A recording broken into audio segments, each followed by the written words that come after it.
أشهد أن لا إله إلا الله وحده لا شريك له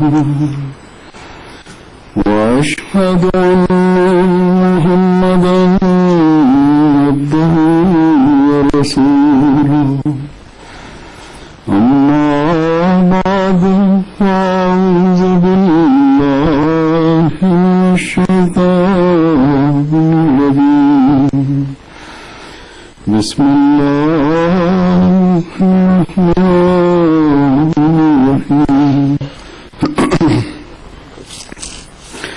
الحمد لله رب العالمين الرحمن الرحيم مالك يوم الدين إياك نعبد وإياك نستعين اهدنا الصراط المستقيم صراط الذين أنعمت عليهم غير المغضوب عليهم ولا الضالين.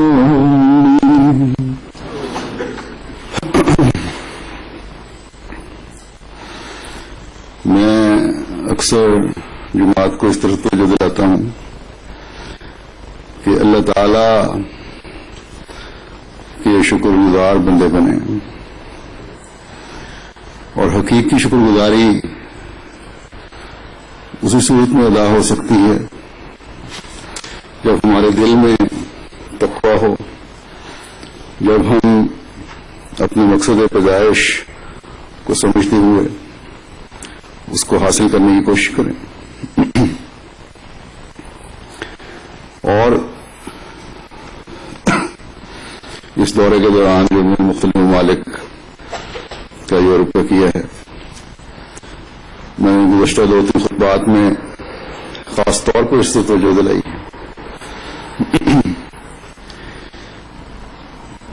یہ باتیں دہرانے کی مجھے اس وجہ سے بھی توجہ پیدا ہوئی کہ باوجود اس کے کہ اللہ تعالی نے ہمیں MTA کے اسکولوں سے نوازا ہوا ہے، جس میں میرے خطبات بھی باقاعدہ آتے ہیں اور دوسرے ایسے پروگرام بھی جاری رہتے ہیں جو ہماری روحانی ترقی کے لیے ضروری ہیں.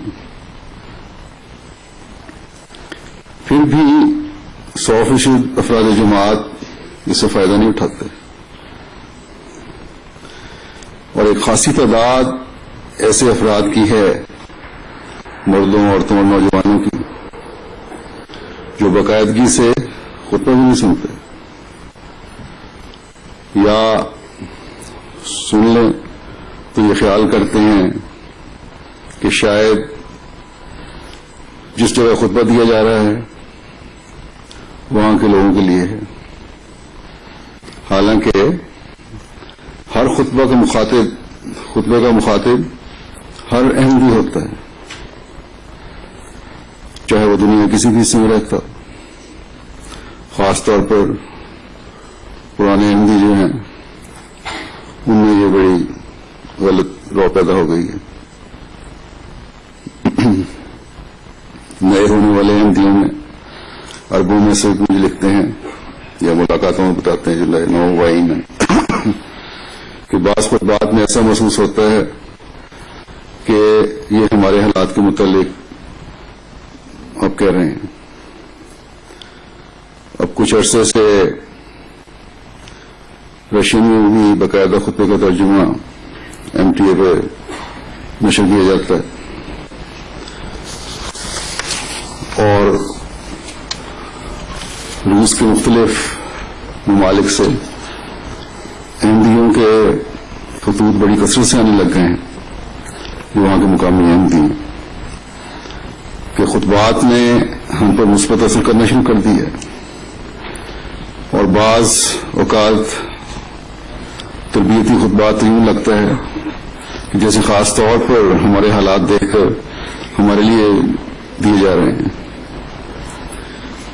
بلکہ شادی بیاہ کی رسوم پر جب خطبہ میں نے دیا تھا تو اس وقت بھی خطا ہے کہ ان رسوم نے ہمیں بھی جکڑا ہوا ہے، اور خطبے نے ہمارے لیے بہت سے تربیتی سامان مہیا فرمایا۔ تو جو احمدی اس جستجو میں ہوتے ہیں کہ ہم نے خلیفہ وقت کی آواز کو سننا ہے اور اس پر عمل کرنے کی کوشش کرنی ہے، اپنی اصلاح کی طرف توجہ دینی ہے، وہ نہ صرف شوق سے خطبات سنتے ہیں بلکہ اپنے آپ کو ہی ان کا مخاطب سمجھتے ہیں۔ لیکن جیسا کہ میں نے کہا، ایک تعداد ایسی بھی ہے جو یا تو خطبات کو سنتی نہیں یا اپنے آپ کو اس کا مخاطب نہیں سمجھتی یا رسمی طور پر سن لیتی ہے۔ اس لیے میں ہر ملک میں بار بار اپنے خطبات پر میں توجہ دلاتا ہوں بعض معاملات کی، کیونکہ دورے کی وجہ سے ایک بڑی تعداد احمدیوں کی جمعے پر حاضر ہو جاتی ہے۔ ہر احمدی کے اندر ایک نیکی کا بیج تو ہے، خلافت سے ایک تعلق تو ہے، جس کی وجہ سے باوجود عمومی کمزوریوں کے جب سنتے ہیں کہ خلیفہ وقت کا دورہ ہے اور خطبہ ہے، جلسہ ہے، تو ایک خاص شوق اور جذبے سے اس پروگرام میں شامل ہوتے ہیں، چاہے خطبہ ہو یا کوئی اور پروگرام ہو۔ بس آج اسی موقع سے فائدہ اٹھاتے ہوئے میں سوئٹزرلینڈ کے احمدیوں کو بھی بعض امور کی طرف توجہ دلانی چاہتا ہوں، اور سب سے پہلی بات تو یہی ہے، شروع میں نے کہی کہ عبد شکور بنے، شکر گزار بندے بنے۔ خاص طور پر یورپ کے ممالک میں آنے والے احمدی، آپ لوگ جن کو خدا تعالی نے سوئٹزرلینڈ میں آ کر ذہنی اور مالی سکونوں کو شائش عطا فرمائے، ان کو بہت زیادہ شکر گزار ہونا چاہیے۔ اللہ تعالی نے شکر گزاری کے مضمون کو قرآن کریم میں مختلف جگہوں پر بیان فرمایا ہے۔ اللہ تعالیٰ فرماتا ہے وَإِذْ تَأَذَّنَ رَبُّكُمْ لَئِن شَكَرْتُمْ لَأَزِيدَنَّكُمْ، اور جب تمہارے رب نے یہ اعلان کیا کہ لوگوں اگر تم شکر گزار بنے تو میں تمہیں اور بھی زیادہ دوں گا۔ بس یہاں اللہ تعالیٰ نے اپنے فضلوں کی شکر گزاری کی طرف توجہ دلائی ہے، یا اللہ تعالیٰ کے فضلوں کے اظہار کی طرف توجہ دلائی گئی ہے، اور اللہ تعالیٰ کے فضلوں کی شکر گزاری اور اس کا اظہار کیا ہے؟ اس کی شکر گزاری کا اظہار اس کی کامل فرمانبرداری ہے، اس کے حکموں کی پابندی ہے، جن باتوں کو کرنے کا اس نے حکم دیا ہے انہیں پوری توجہ سے سر انجام دینا ہے، اور جن باتوں سے اس نے روکا ہے اس سے کامل فرمانبرداری کا نمونہ دکھاتے ہوئے رک جانا ہے۔ بس ایک حقیقی مومن کا کام ہے کہ اگر اللہ تعالیٰ کے فضلوں کا وارث بننا ہے تو اپنی زندگی عبد شکور بن کر گزارے، اور عبد شکور بننے کے لیے اپنے دل و دماغ میں اٹھتے بیٹھتے اللہ اللہ تعالیٰ کے فضلوں کو یاد رکھے، اپنی زبان کو اللہ تعالیٰ کے فضلوں کو یاد رکھتے ہوئے اس کے ذکر سے تر رکھے۔ اللہ تعالیٰ نے جن انعامات سے نوازا ہے انہیں یاد رکھے، اور انہیں یاد رکھتے ہوئے ہمیشہ اللہ تعالیٰ کی حمد کا اظہار ہو۔ اللہ تعالیٰ کی حمد زبان پر جاری رہے، اور صرف زبان پر نہ جاری ہو بلکہ ایک حقیقی مومن کا اظہار اس کے ہر عضو سے ہوتا ہے، اس کی ہر حرکت و سکون سے ہوتا ہے۔ اللہ تعالیٰ کا ایک عاجز بندہ بننے کی کوشش ہو، یہ عاجزی اس وقت ہو سکتی ہے جب حقیقت میں تمام نعمتوں کو دینے والا خدا تعالیٰ کی ذات کو سمجھا جائے، اللہ تعالیٰ کا پیار دل میں ہو، جو نعمتیں اس نے دی ہیں ان کا استعمال اس کی دی ہوئی تعلیم کے مطابق ہو۔ صحت مند جسم دیا ہے تو عبادت اور اس کے راستے میں اس کے دین کی خدمت کر کے اس کا شکر ادا کریں۔ اگر کشائش عطا فرمائی ہے تو کسی قسم کی رعونت، تکبر اور فخر کے بغیر اللہ تعالیٰ کے راستے میں خرچ کرنے کی طرف توجہ کریں۔ اگر اللہ تعالیٰ کی دی ہوئی صلاحیتوں اور استعدادوں اور مال اور اولاد کے صحیح مصارف خدا تعالیٰ کی دی ہوئی تعلیم کے مطابق ہیں تو تبھی شکر گزاری بھی ہے۔ اور پھر خدا تعالیٰ جو اپنے بندے پر بہت رحم کرنے والا ہے اور ایک کے بدلے کئی گنا دینے والا ہے، پھر اسے استعدادیں بھی بڑھاتا ہے، صحت بھی دیتا ہے، کشائش بھی دیتا ہے، ایک عابد بندے کو اپنے قرب سے بھی نوازتا ہے، اس کا جو مقصد پیدائش ہے اس کے حصول کی بھی توفیق دیتا ہے۔ اللہ تعالیٰ کے فضل کے بغیر اپنے زور بازو سے انسان عبادت بھی نہیں کر سکتا، یعنی مقبول عبادت۔ اگر عبادت کرتا بھی ہے تو اگر اللہ تعالیٰ کے نزدیک وہ قابل قبول نہیں تو ایسی عبادت بھی بے فائدہ ہے۔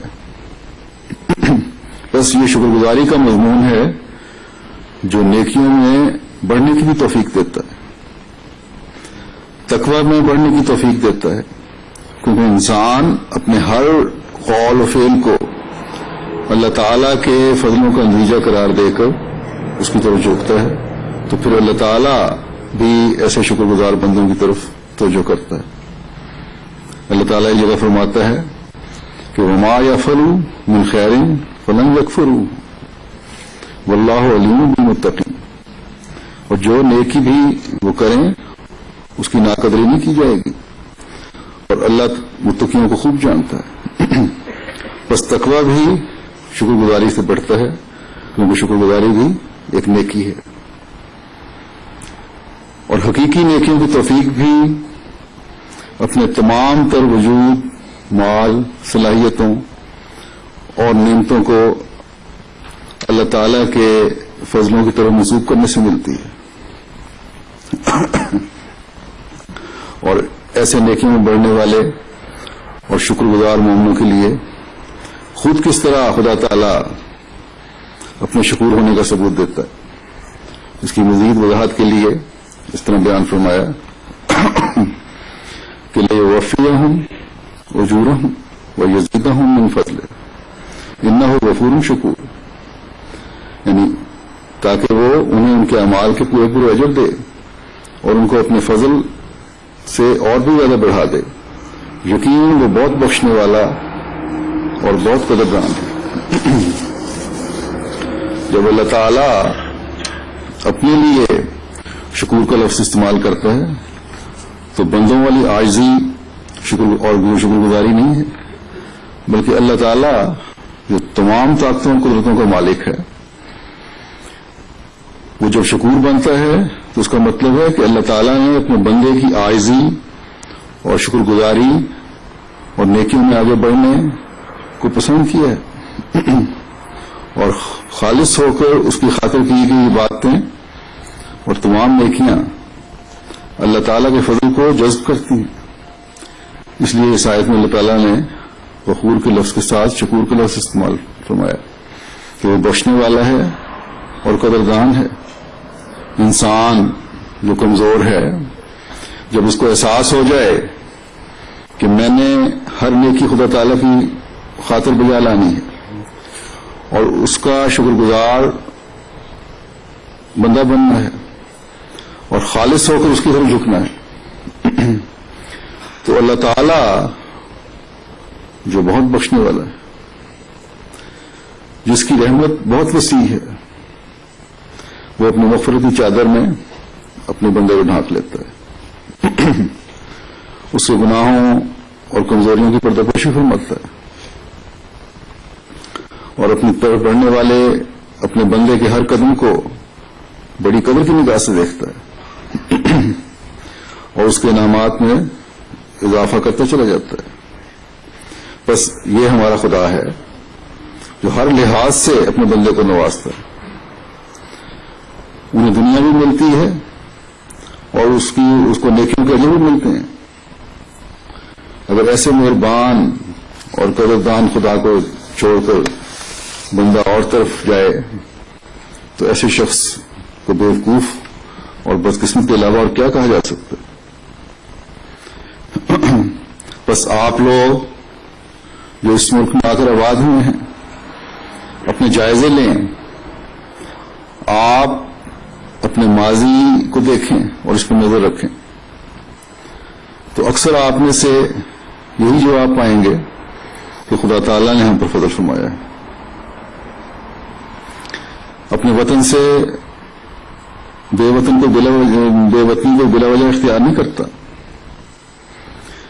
یا تو ظالموں کی طرف سے زبردستی نکالا جاتا ہے یا ظلموں سے تنگ آ کر خود انسان نکلتا ہے یا معاش کی تلاش میں نکلتا ہے۔ اگر احمدی اپنی جائزے لیں تو صاف نظر آئے گا کہ اگر جو صورتیں میں نے بیان کی ہیں ان میں سے پہلی صورت مکمل طور پر نہیں تو دوسری دو صورتیں بہرحال ہیں۔ ظلموں سے تنگ آ کر نکلنا بھی جیسا انہوں نے کہا ذہنی سکون اور معاش کی وجہ سے ہی ہے، اور ان ملکوں کی حکومتوں نے آپ کے حالات کو حقیقی سمجھ کر آپ لوگوں کو یہاں ٹھہرنے کی اجازت دی ہوئی ہے۔ بس یہ سب فضل اللہ تعالی نے ہم پر احمدیت کی وجہ سے کیے ہیں۔ یہ پھر اللہ تعالیٰ کے فضلوں کی شکر گزاری، بس یہ پھر اس طرح توجہ دلانے والی چیز ہے کہ احمدیت کے ساتھ اس طرح چمٹ جائیں جو ایک مثال ہو، اور پھر یہ اللہ تعالیٰ کے فضلوں کی شکر گزاری ہوگی۔ اگر جماعت کی قدر نہیں کریں گے، اگر خلیفہ وقت کی باتوں پر کان نہیں دھریں گے تو آہستہ آہستہ نہ صرف اپنے آپ کو خدا تعالیٰ کے فضلوں سے دور کر رہے ہوں گے بلکہ اپنی نسلوں کو بھی دین سے دور کرتے چلے جائیں گے۔ بس غور کریں، سوچیں کہ اگر یہ دنیا آپ کو دین سے دور لے جا رہی ہے تو یہ انعام نہیں، ہلاکت ہے۔ یہ اللہ تعالیٰ کی نعمتوں کا انکار ہے، یہ اللہ تعالیٰ کی نعمتوں کی بے قدری ہے۔ ہمیں ہمیشہ یاد رکھنا چاہیے کہ ہم نے اس زمانے کے امام کی بیعت کی ہے جس کے آنے کی ہر قوم منتظر ہے، جس کے متعلق حضرت صلی اللہ علیہ وسلم نے بڑے پیار کے الفاظ استعمال کیے ہیں، جس کے لیے حضرت صلی اللہ علیہ وسلم نے سلام بھیجا ہے. تو کیا ایسے شخص کی طرف منسوب ہونا کوئی معمولی چیز ہے؟ یقیناً یہ بہت بڑا اعزاز ہے جو ایک احمدی کو ملا ہے. بس اس اعزاز کی قدر کرنا ہر احمدی کا فرض ہے. یہ قدر پھر ایک حقیقی احمدی کو عبد شکور بنائے گی اور پھر وہ خدا تعالیٰ کے فضلوں کو پہلے سے بڑھ کر اترتے دیکھے گا. حضرت مسیح موعود علیہ الصلوۃ والسلام سے منسوب ہونا صرف زبانی اعلان نہیں ہے بلکہ ایک عہد بیعت ہے جو ہم نے آپ سے کیا ہے اور آپ کے بعد آپ کے نام پر خلیفہ وقت سے عہد بیعت کیا. اس بیعت کے مضمون کو سمجھنے کی بھی ہر احمدی کو ضرورت ہے. بیعت بیچ دینے کا نام ہے. یعنی اپنی خواہشات، تمام تر خواہشات اور جذبات کو خدا تعالی کے حکم پر قربان کرنے اور ان کے مطابق اپنی زندگیاں گزارنے کا ایک عہد ہے. اپنی مرضی کو بالکل ختم کرنے کا نام ہے جو خدا تعالی کو حاضر ناظر جان کر کیا جاتا ہے. اور اگر اس دن پر یقین ہو جو خدا تعالیٰ سے ملنے کا دن ہے جس میں ہر عہد کے بارے میں پوچھا جائے گا تو انسان کے رونگٹے کھڑے ہو جاتے ہیں. بس مسیح موعود نے کن کن باتوں پر ہم سے عہد لیا ہے ان کو میں مختصر آپ کے سامنے رکھ دیتا ہوں. ہر ایک اپنے جائزے خود لے کہ کیا اس کی زندگی اس کے مطابق گزر رہی ہے یا گزارنے کی کوشش ہے. اگر نہیں تو اللہ تعالیٰ کے اس ارشاد کو سامنے رکھ کر کہ وَأَوْفُوا بِالْعَهْدِ إِنَّ الْعَهْدَ كَانَ مَسْئُولًا اور اپنے عہد کو پورا کرو. ہر عہد کے متعلق یقینی جواب طلبی ہوگی. ہمیں اپنی عاقبت کی فکر کرنی چاہیے کہ اس عارضی زندگی کے بعد ایک اخروی اور ہمیشہ کی زندگی کا دور شروع ہونا ہے. بس مسیح موعود علیہ السلام نے ہم سے کیا عہد دیا اس کو مختصر بیان کرتا ہوں میں. آپ نے فرمایا کہ سچے دل سے ہر قسم کے شرک سے دور رہنے کا عہد کرو. اور شرک کے بارے میں آپ نے بڑی وضاحت سے دوسری جگہ فرمایا ہے کہ شرک صرف ظاہری بتوں اور پتھروں کا شرک نہیں ہے بلکہ ایک مخفی شرک بھی ہوتا ہے. اپنے کاموں کی خاطر اپنی نمازوں کو قربان کرنا یہ بھی شرک ہے. نمازوں سے بے توجہی دوہرا گناہ ہے. ایک تو اپنے مقصد پیدائش سے دوری ہے. اللہ تعالیٰ نے فرمایا کہ انسان اور جنوں اور انسانوں کو عبادت کے لیے پیدا کیا گیا ہے.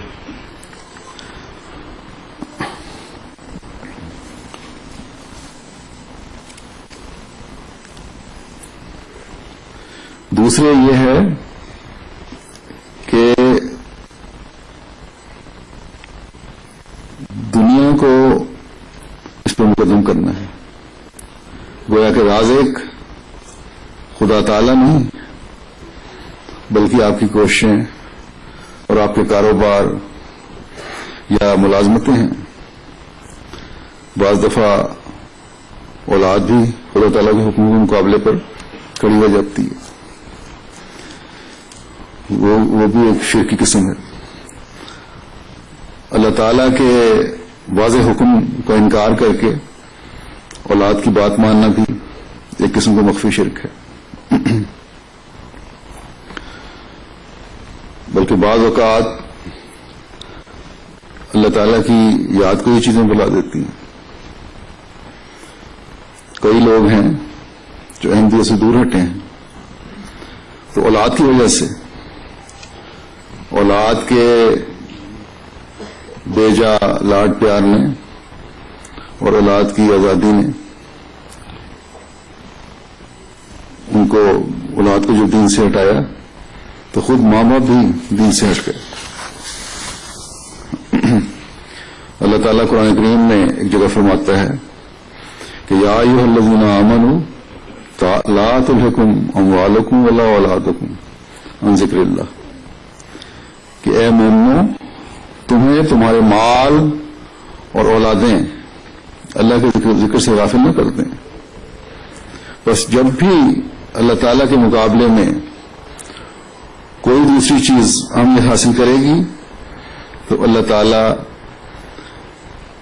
کے ذکر، اس کی یاد، اس کی عبادت سے غافل کرے گی. اور یہی مخفی شرک ہے کہ خدا تعالیٰ کے مقابلے پر دوسری چیزوں کو ترجیح دی جا رہی ہو. یہ غفلت معمولی غفلت نہیں ہے بلکہ ہلاکت کی طرف لے جانے والی غفلت ہے.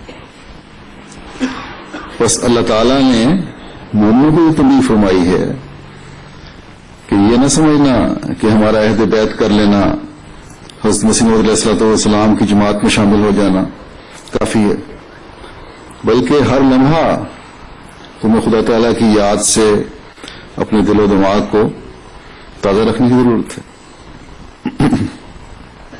تاکہ ہر قسم کے شرک سے انتہائی دوری پیدا ہو جائے. تو حضرت مسیح موعود علیہ الصلوۃ والسلام نے ایک اہم چیز سے توقع رکھی ہے کہ ہر قسم کے جھوٹ، زنا، بدنظری، لڑائی جھگڑا، ظلم، خیانت، فساد، بغاوت سے ہر صورت میں بچنا. ہر وقت اپنے جائزے لینے کی ضرورت ہے کہ میں ان برائیوں سے بچ رہا ہوں. بعض لوگ چھوٹی چھوٹی معمولی ان باتوں کو بہت چھوٹی اور معمولی چیز سمجھتے ہیں. اپنے کاروبار میں، اپنے معاملات میں جھوٹ بول جاتے ہیں، نزدیک جھوٹی معمولی چیز ہے، حالانکہ اللہ تعالیٰ نے اس کو بھی شرک کے برابر ٹھہرایا ہے.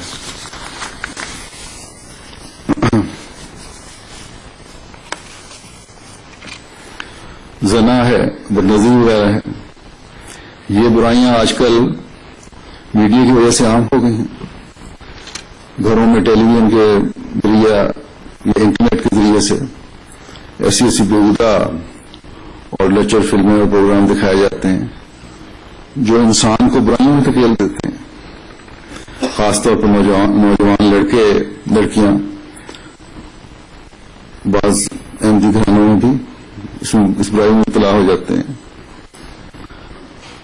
پہلے تو روشن خیالی کے نام پر ان فلموں کو دیکھا جاتا ہے، پھر بعض بدقسمت گھر عملاً ان برائیوں میں مبتلا ہو جاتے ہیں.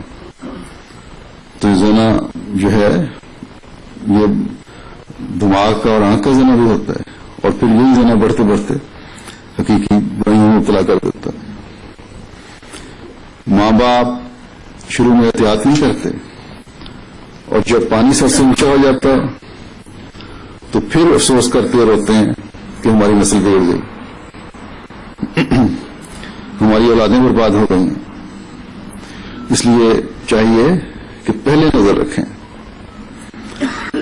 بیہودہ پروگراموں کے دوران بچوں کو ٹی وی کے سامنے بیٹھنے نہ دیں، اور انٹرنیٹ پر بھی نظر رکھیں.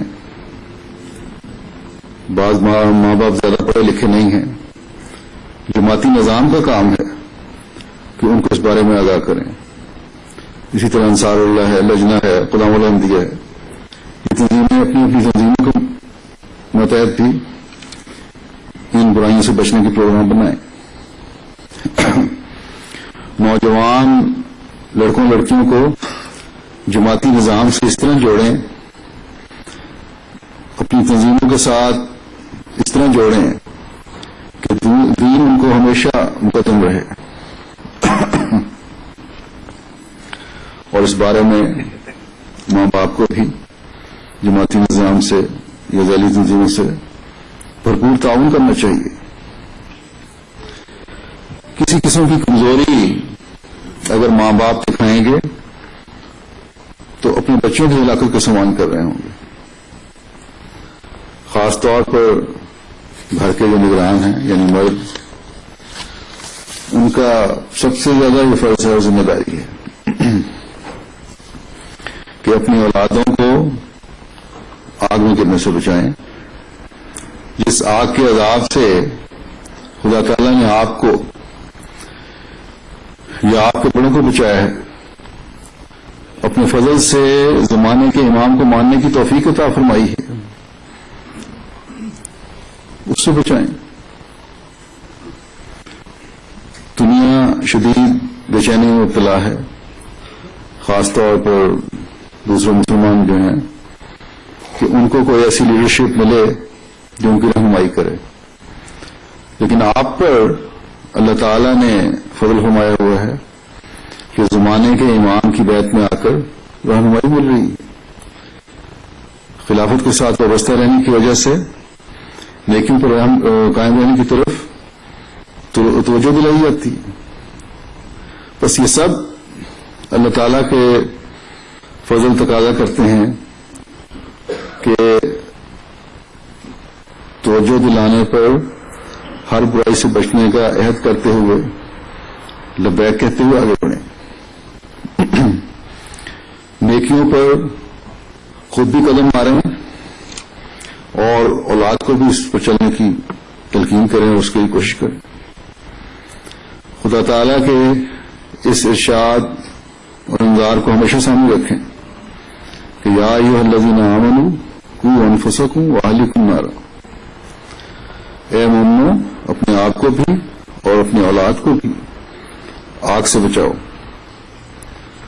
آج کل تو دنیا کی چمک دمک اور لہو و لعب، مختلف قسم کی برائیاں جو مغربی معاشرے میں برائیاں نہیں کہلاتی لیکن اسلامی تعلیم کے مطابق وہ برائیاں ہیں، اخلاق سے دور لے جانے والی ہیں، منہ پھاڑے کھڑی ہیں، جو ہر ایک کو اپنی لپیٹ میں لینے کی کوشش کرتی. جیسا وہ نے کہا، پہلے روشن خیالی کے نام پر بعض غلط کام کیے جاتے ہیں اور پھر وہ برائیوں کی طرف دھکیلتے چلے جاتے ہیں. تو یہ نہ ہی تفریح ہے نہ آزادی، بلکہ تفریح اور آزادی کے نام پر آگ کے گڑھے ہیں. اس لیے خدا تعالیٰ نے جو اپنے بندوں پر انتہائی مہربان ہے،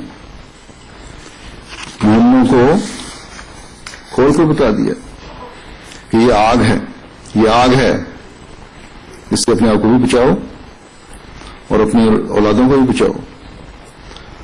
نوجوان لڑکے لڑکیاں جو اس معاشرے میں رہ رہے ہیں ان کو بھی میں کہتا ہوں کہ یہ تمہاری زندگی کا فیصلہ نہیں، زندگی کا مقصد نہیں ہے. یہ نہ سمجھو فیصلہ کر کے یہی ہماری زندگی کا مقصد ہے کہ اصلاح اللہ میں پڑھا جائے، یہی ہمارے لیے سب کچھ ہے. ایک احمدی ہونے کی حیثیت سے تمہارے اور غیر میں فرق ہونا چاہیے. اسی طرح ہر احمدی کو ہر قسم کے ظلم سے بچنے کی ضرورت ہے.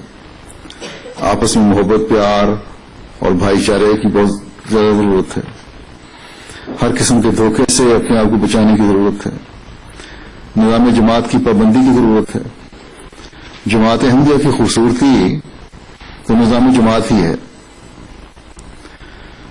اگر اس خوبصورتی سے دور ہٹ گئے تو ہمارے میں اور غیر میں کیا فرق رہ جائے گا؟ تو اس مسیح علیہ الصلوۃ والسلام نے جو فرمایا ہے کہ تم نمازیں پڑھتے ہو، بھی نمازیں پڑھتے ہیں، تم روزے رکھتے ہو، دوسرے مسلمان بھی روزے رکھتے ہیں، تم حج پہ جاتے ہو، دوسرے بھی حج پہ جاتے ہیں، یا بعض صدقات بھی دیتے ہیں، تو فرق ہونا چاہیے کوئی. تو ایک بڑا واضح فرق نظام جماعت ہے. بعض لوگ کہتے ہیں کہ خلافت سے تو ہمارا وفا کا تعلق ہے لیکن جماعتی نظام سے اختلاف ہے. جماعتی نظام بھی خلافت کا بنایا ہوا نظام ہے. اگر کسی عہدیدار سے شکایت ہے تو خلیفہ وقت کو لکھا جا سکتا ہے، اس کے اوپر شکایت کی جا سکتی ہے، لیکن نظام جماعت کی اطاعت کے سے باہر نکلنے کی اجازت نہیں دی جا سکتی۔ اسی طرح عہدیداروں کا بھی کام ہے کہ لوگوں کے لیے اطلاع کا سامان نہ بنے، لوگوں کو اطلاع میں نہ ڈالیں، اور سچی ہمدردی اور خیر خواہی سے ہر ایک سے سلوک کریں۔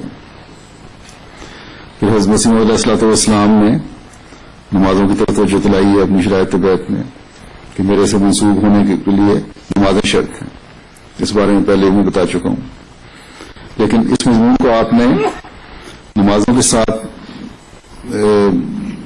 اس طرح بیان فرمایا ہے کہ اللہ تعالیٰ کی حمد کرو اور اس کے احسانوں کو ہمیشہ یاد رکھو۔ پھر چوتھی شرط بیعت میں آپ نے بیان فرمائی کہ نفسانی جوش کے تحت نہ زبان سے نہ ہاتھ سے کسی کو تکلیف نہیں دینی۔ پھر آپ نے فرمایا کہ ہر حالت میں تنگی کے حالات ہوں یا آسائش کے خدا تعالیٰ سے بے وفائی نہیں کرنی، بلکہ اللہ تعالیٰ سے تعلق میں قدم آگے بڑھانا ہے۔ جیسا کہ میں بیان کر رہا ہوں، کشائش میں جو اللہ تعالیٰ نے اس ملک میں آنے کی وجہ سے آپ کو عطا فرمائی ہے، حقیقی شکر گزار بندے بنے اس کے۔ بعض لوگ آج کل کے معاشی حالات کی وجہ سے جو دنیا میں گزشتہ 2 سال سے تقریباً عمومی طور پر چل رہے ہیں، پریشانی کا شکار بھی ہیں، لیکن اس پریشانی میں بھی خدا تعالیٰ کا دامن نہیں چھوڑنا۔ یہ حضرت مسیح موعود علیہ السلام نے کھول کر بیان فرمایا۔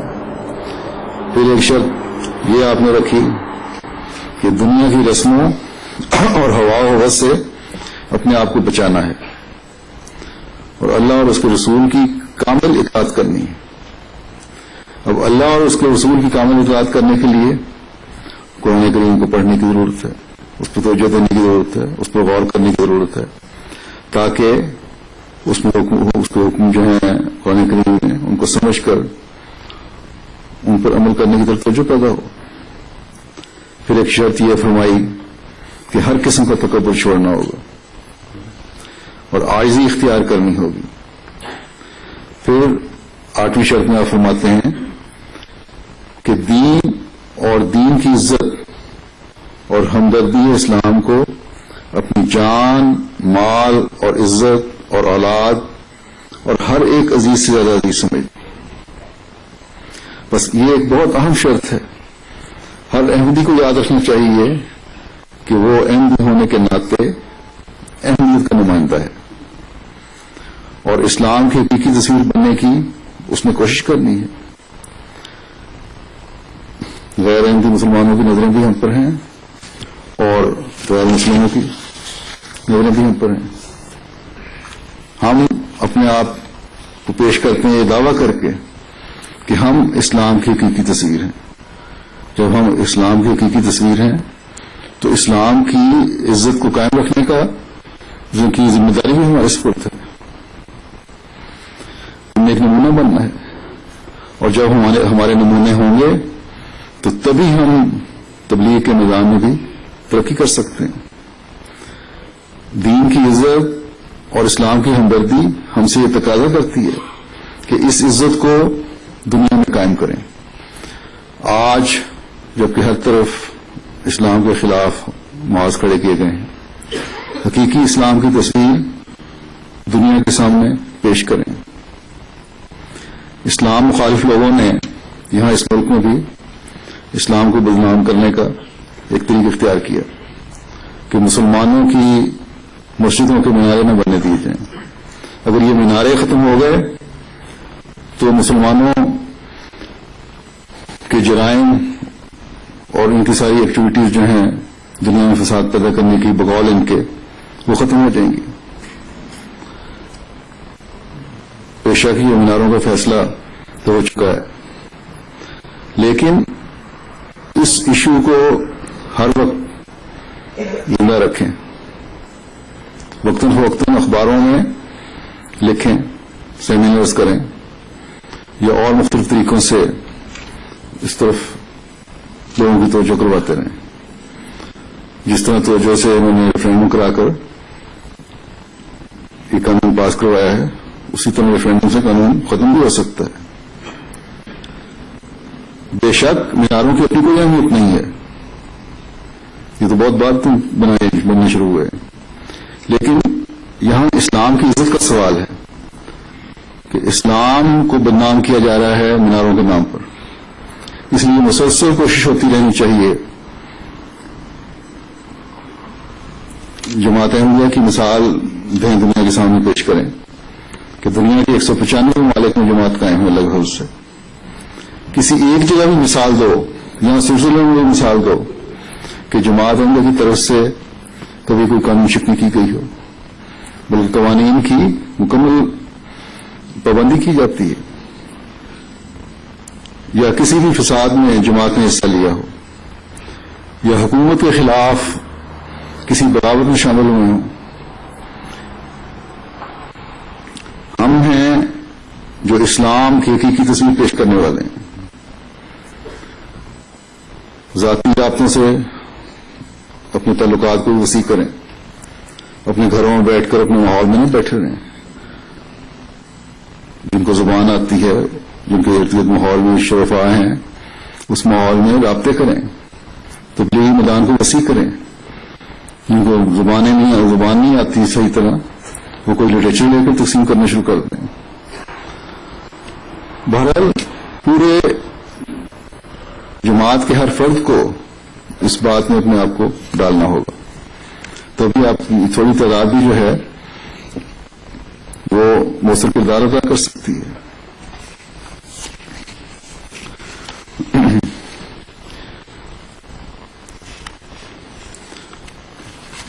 کیونکہ اسلام کی صحیح تصویر پیش کرنا اور تبلیغ کی مہم اسلام کی اور دین کی عزت اور عظمت قائم کرنے کے لیے ضروری ہے. جب تک ہم ایک مسلسل جدوجہد کے ساتھ اپنی تعداد میں اضافے کی کوشش نہیں کرتے، ہم دین کی عزت قائم کرنے اور اسلام کی ہمدردی کا حق ادا نہیں کر سکتے، یا حق ادا کرنے کی کوشش کرنے والے نہیں کہلا سکتے.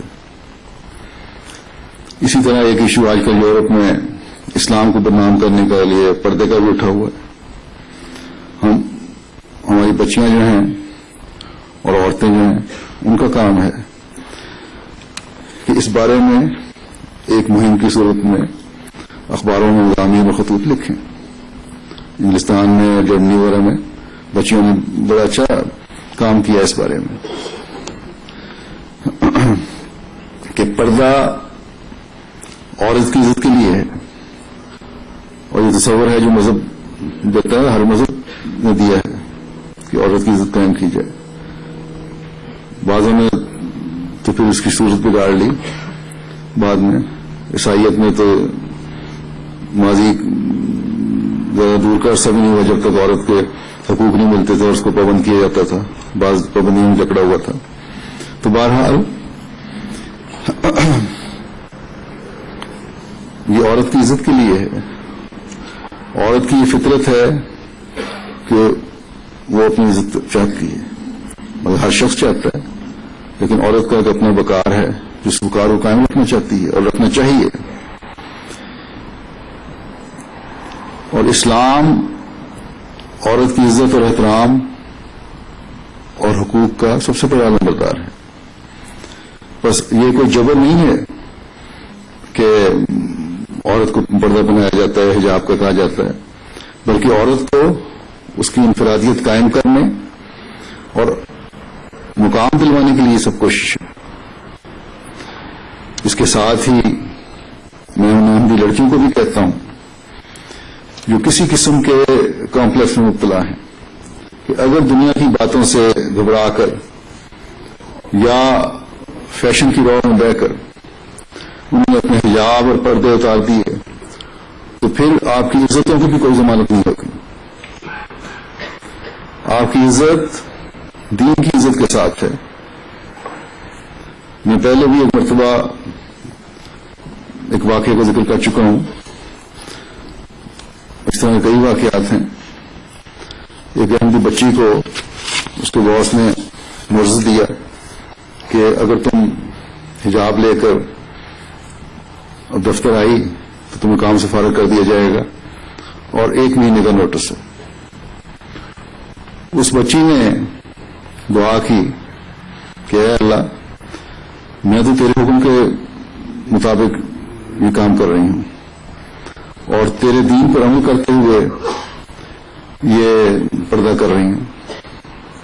کوئی صورت نکال اور اگر ملازمت نہیں میرے لیے اچھی تو ٹھیک ہے پھر اور بہتر انسان کر دے. تو بہرحال 1 مہینے تک وہ افسر اس بچی کو تنگ کرتا رہا کہ بس اتنے دن رہ گئے اتنے بعد تمہیں فارغ کر دیا جائے گا اور وہ بچی دعا کرتی رہی. آخر 1 ماہ کے بعد یہ بچی تو اپنے کام پر قائم رہی لیکن اس افسر کو اس سے بالا افسر نے اس کی کسی غلطی کی وجہ سے فارغ کر دیا یا دوسری جگہ بھجوا دیا اور اس میں اس کی جان چھٹ گئی. تو اگر نیت نیک ہو تو اللہ تعالیٰ اسباب پیدا فرما دیتا ہے. اگر اللہ تعالیٰ سے تعلق ہو تو خدا تعالیٰ ایسے طریقے سے مدد فرماتا ہے کہ انسان حیران رہ جاتا ہے اور بے اختیار اللہ تعالیٰ کی حمد کے الفاظ دل سے نکلتے ہیں. پھر نویں شرط میں مسیح علیہ السلام نے خلق اللہ سے ہمدردی اور بنی نوع انسان کو فائدہ پہنچانے کا لکھا ہے. یہ بھی حقیقی رنگ میں اس وقت ہو سکتا ہے جب خالص ہمدردی کے جذبے کے تحت دنیا کو خدا تعالیٰ کے قریب کرنے کی کوشش کریں اور انہیں کامل اور مکمل دین کے بارے میں بتائیں. اور یہ اس وقت ہوگا جب پیغام پہنچانے والے کے اپنے عمل بھی اس تعلیم کے مطابق ہوں گے. اور پھر ایک درد کے ساتھ ماحول میں پیغام پہنچانے کی کوشش کریں گے آپ لوگ. شرائط بیعت کی آخری شرط میں حضرت مسیح علیہ السلام فرماتے ہیں کہ مجھ سے اطاعت اور تعلق سب دنیاوی رشتوں سے زیادہ ہو. بس ہر ایک کو جائزے لینے کی ضرورت ہے کہ ہمارے رشتے، ہمارے عزیز داریاں، ہمارے تعلقات، ہماری قرابت داریاں حضرت مسیح علیہ السلام سے تعلق میں حائل تو نہیں ہو رہے. اور اس کے معیار کا علم ہمیں اس وقت ہوگا جب ہم آپ کی تعلیم جو اسلام کی حقیقی تعلیم ہے کا جوا مکمل طور پر اپنے گلے میں ڈالنے والے ہوں گے اور یا اس کے لیے کوشش کرنے والے ہوں گے. آپ نے اپنے بعد جس قدرت ثانیہ کے آنے کی خوشخبری دی تھی جو دائمی ہوگی، اس قدرت ثانیہ یعنی خلافت کے ساتھ کامل اطاعت اور وفا کا نمونہ بھی آپ دکھائیں گے. اگر ہر ایک اس حقیقی تعلق کو قائم رکھنے کا عہد کرے گا تو وہ حقیقت میں آپ کی جماعت میں شمار ہوگا. ورنہ احمدیت کا صرف لیبل ہے. یہ نہ ہو کہ بعد میں آنے والے احمدی آگے نکل کر ان برکات سے فیض پالیں اور پرانے احمدی جن کے باپ دادا نے قربانیاں دے کر احمدیت کے چشمے اپنے گھروں میں جاری کیے تھے وہ اس چشمے سے محروم ہو جائیں. بس بہت دعاؤں اور توجہ کی ضرورت ہے. حضرت مسیح علیہ السلام فرماتے ہیں کہ یقیناً سمجھو کہ اللہ تعالیٰ کے نزدیک وہ لوگ پیارے نہیں ہیں جن کی پوشاکیں عمدہ ہیں اور وہ بڑے دولت مند اور خوش خور ہیں، بلکہ خدا تعالیٰ کے نزدیک وہ پیارے ہیں جو دین کو دنیا پر مقدم کر لیتے ہیں اور خالص خدا کے ہی کے لیے ہو جاتے ہیں.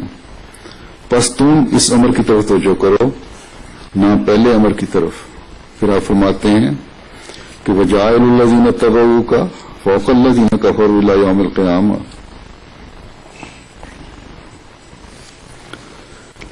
یعنی اور وہ لوگ جنہوں نے تیری پیروی کی ان لوگوں کو جنہوں نے تیرا انکار کیا قیامت تک غالب رکھوں گا. یہ مسیح علیہ السلام کو الہام 2-3 دفعہ ہوا قرآن کریم کی آیت بھی ہے، اور اس وقت وہ 1983 میں شاید پہلی دفعہ ہوا جب آپ کی جماعت کی بنیاد بھی نہیں پڑی تھی.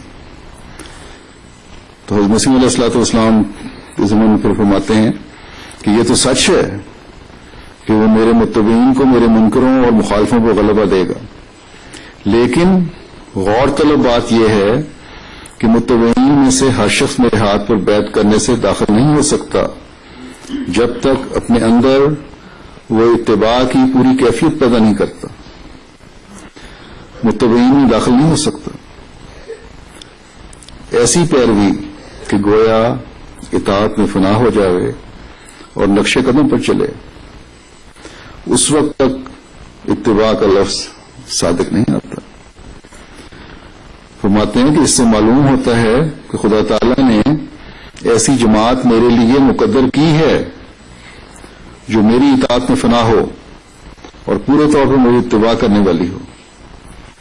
فرمایا یہ ضروری امر ہے کہ میں تمہیں توجہ دلاؤں کہ تم خدا تعالی کے ساتھ سچا تعلق پیدا کرو اور اس کو مقدم کر لو اور اپنے لیے حضرت صلی اللہ علیہ وسلم کی پاک جماعت کو ایک نمونہ سمجھو، ان کے نقش قدم پر چلو. بس یہ حضرت مسیح علیہ الصلوۃ والسلام کی ہمارے سے توقعات ہیں. اگر ہم حقیقت میں حضرت مسیح علیہ الصلوۃ والسلام سے تعلق جوڑنا چاہتے ہیں تو ہمیں آپ کی توقعات پر پورا اترنے کی کوشش کرنے کی ضرورت ہے. حقیقی متبع بننے کے لیے اپنے جائزے لینے کی ضرورت ہے. بوڑھوں، عورتوں، نوجوانوں کو اپنے جائزے لینے ہوں گے. والدین کو اپنے گھروں کی نگرانی کرنی ہوگی. بچوں کے اٹھنے بیٹھنے اور نقل و حرکت پر نظر رکھنے کی ضرورت ہے. پیار سے انہیں حضرت مسیح علیہ الصلوۃ والسلام کی تعلیم سے آگاہ کریں. یہ ماؤں کا بھی کام ہے، باپوں کا بھی کام ہے. ایک احمدی مسلمان اور ایک غیر احمدی مسلمان کے فرق کو واضح کرنے کی ضرورت ہے. جیسے پہلے بھی میں نے بیان کیا ہے، حضرت مسیح علیہ السلام نے فرمایا ہے کیا فرق ہے. اگر ہمارے اندر کوئی واضح فرق نظر نہیں آتا علاوہ ایک نظام کے، ہمارے عمل میں بھی ایک واضح فرق ہونا چاہیے. اسی طرح جیسا کہ میں نے کہا کہ جماعتی نظام اور تمام ذیلی تنظیموں کو اپنے دائرے میں فعال تربیتی پروگرام بنانے کی ضرورت ہے. اگر صرف دولت کمانے اور دنیاوی آسائشوں اور چمک دمک کے اصول میں زندگیاں گزار دیں تو یہ اللہ تعالیٰ کی نعمتوں کی ناشکر گزاری ہے، جن میں سے سب سے بڑی نعمت تو اللہ تعالیٰ نے ہم پر ہمیں عطا فرمائی ہے وہ حضرت مسیح موعود کو قبول کرنا ہے، ان کی بیعت میں آنا ہے. اللہ تعالیٰ ہر احمدی کو حقیقی احمدی بننے کی توفیق عطا فرمائے اور وہ ہمیشہ اللہ تعالیٰ کے فضلوں سے حصہ لیتا رہے.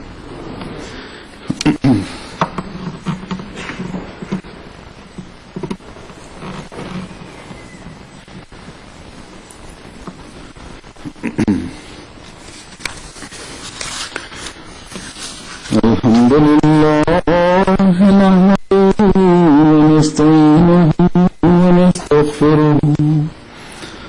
الحمد لله نحمده ونستعينه ونستغفره ونؤمن به ونتوكل عليه ونعوذ بالله من شرور أنفسنا ومن سيئات أعمالنا. من يهده الله فلا مضل له ومن يضلل فلا هادي له.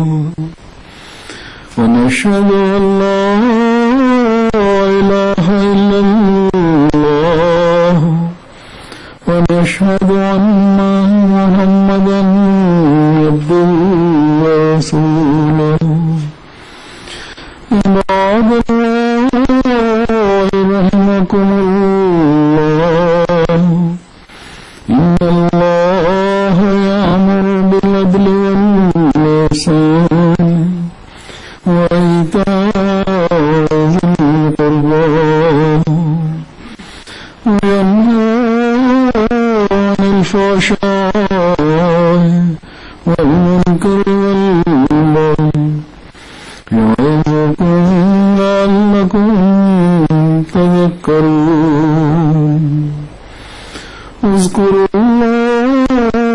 يذكركم وادعوه يستجب لكم ولذكر الله أكبر.